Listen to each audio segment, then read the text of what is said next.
Hey, what's up?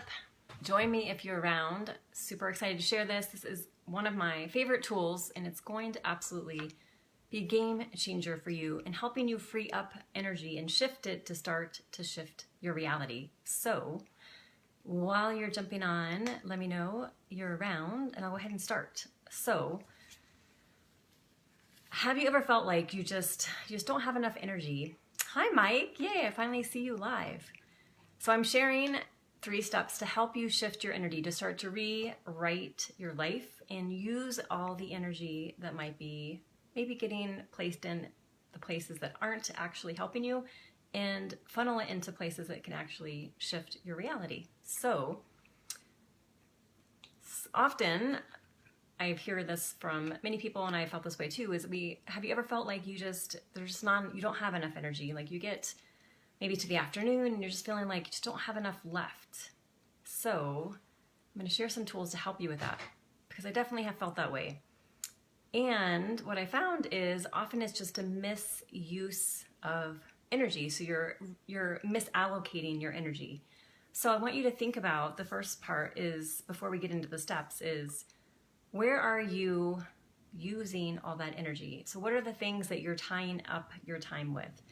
And a lot of times this is a lot of mental chatter, right? So a lot of energy is being placed in worry and anxiety and fear and doing things that you don't necessarily want to do. Maybe feeling like you have to be careful what you say because you don't want to upset someone or offend someone, or you have to look a certain way, or you have to act a certain way when you're around certain people. So you're constantly contorting yourself in order, a lot of times, just to be approved and accepted and belong. And what I would ask you is, are you actually being accepted and feeling like you belong if you have to do all this contortion in order to belong and to be accepted? If you have to watch what you say, be careful about how you dress, think about consciously what you look like, right? So if you're not, all those things actually are portraying an image of yourself, and it's actually you not being you. And so all that energy actually is being used to not be you. And so think about, if you could free up all that energy and allow yourself to be you, where you could use that energy. And so that's what I want to get into today. So the first step is, what is the story that you're creating? So if you have this story around, I have to say certain things, or I can't say certain things around certain people, I have to dress a certain way, act a certain way, be a certain way, what is the story about that? And a lot of times this is a story, unfortunately, we've carried with us from childhood, right? And so I want you to uncover what's the main story. So for me, for a long time, I carried the story that I was too much, right? And so, of course, going back to childhood, that was prominent, that I always felt like I had to, maybe I was too much. I had too much energy, I was just too much. And so that led me to start to diminish myself and be a people pleaser. Oh, it's okay, I don't need it, you can have it. So I contorted myself to try to make up for that story, right? But once you uncover the story, then you see perhaps the story is no longer true, right? So the first step is just you figuring out what that story is. The second step is figuring out what purpose does that story serve? Because if it's still around, it's still serving a purpose. And oftentimes that purpose is, again, often, and we're still carrying it from childhood, it's you. Hi, John. It's so nice to see you. It's the story that you are using in a lot of ways, often, to stay in that frame of mind of trying to play it safe, or trying to follow the rules, or trying to fit in, trying to be accepted. And so the idea here is to challenge that purpose, right? Is that necessarily needed for you anymore? Oftentimes, of course, maybe we needed the story as a child to survive and to function in our family dynamic. But as you become an adult, you start to see, once you become aware, you don't need that story anymore, and nor do you need to contort yourself in order to belong or to be accepted. Again, perhaps you did before, but once you discover, okay, now I see what the purpose of the story was, and I see I no longer need it to serve that purpose, you can start to free its hold on you. In addition to that sort of discovery of what the purpose is of the story, is I also would like you to consider what would happen if it was actually true, right? So if it was true that I was too much, or it was true that you wouldn't be accepted if you didn't contort yourself and you'd be kicked out and rejected, if that was actually true, what then? And so the idea here is to go down the rabbit hole, all right? So the worst case scenario, start to catastrophize and just be like, okay, so I'm kicked out of the tribe, I'm ostracized, I'm rejected, I'm homeless, I'm out on the street, and I have no one and I have nothing. At that place, then what? And often you will discover you become massively creatively resourceful and you start to build yourself back up.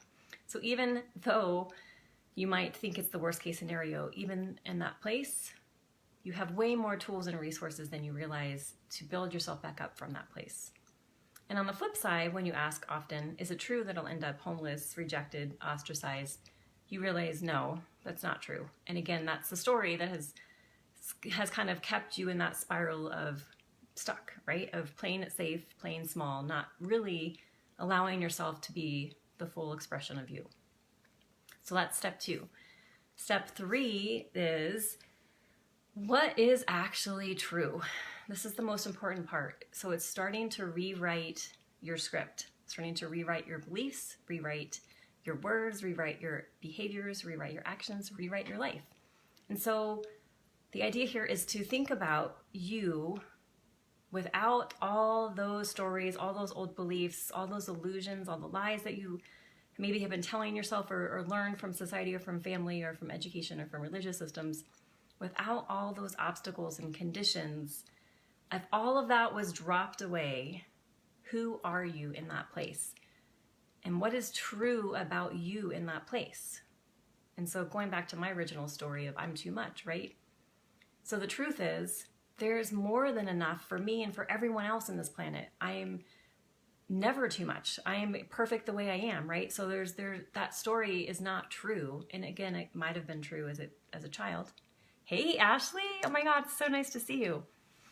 So the idea here is to swim around in truth, like fully embody what it feels like to let go of all the old stories and beliefs and old patterns and conditioning and all the cycle of socialization that has been embedded in you. And in that space to invoke the truth that you are abundant, you are limitless, that everything you desire is possible for you, that there's nothing anywhere that could stop you, and there's no one and nothing that has power over you. And in that place, when you start to swim around and feel the energy and the emotion and all the senses that invokes in you, that's the place from which to start to take action and to start to speak. And so use that as your guiding post of, okay, in that space, how do I speak? What do I say? How do I dress? What are the actions that I take? And when you look at yourself in the mirror and you start to invoke these truths to yourself, ask yourself if you actually believe it. Do you actually believe that you are limitless, that you are abundant, and that there's more than enough for everyone, and that no one has power over you, and that nothing has power over you? Do you actually believe that? And that is the space from which, once you get to that true sensation and felt sense of belief that yes, this is true, start taking action from there. And that's how you will start rewriting your life, is that you start to become a different person. So you start to think differently, you start to believe differently, because all of this is a belief system. And once you start to shift that belief system, you start to change your world, right?